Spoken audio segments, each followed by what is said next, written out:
Understanding, turn someone off, a guide to English idioms. Hello everyone. Today, we're going to explore the meaning and usage of a common English phrase, turn someone off. This idiom can be tricky for English language learners, so let's dive in and understand it together. Turn someone off is an idiom that means to cause someone to lose interest or become repelled. This phrase is often used in social and relational contexts.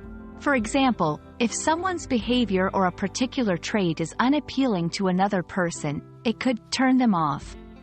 It's important to note that this is a figurative expression and does not involve physically turning something off, like a switch.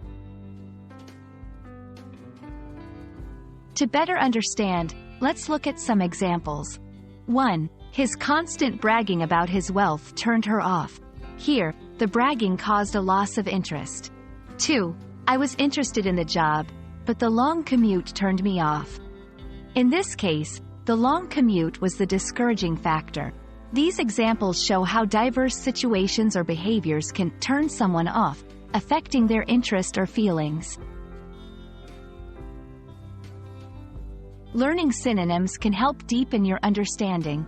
Similar phrases include put off, to cause to feel dislike or distaste. Deter, to discourage someone from doing something. Understanding these can help you better grasp the nuances of turn someone off. I hope this video has helped clarify the meaning and use of turn someone off. Remember, idioms are a colorful part of English and can really add flair to your conversations. Happy learning, and see you in the next video.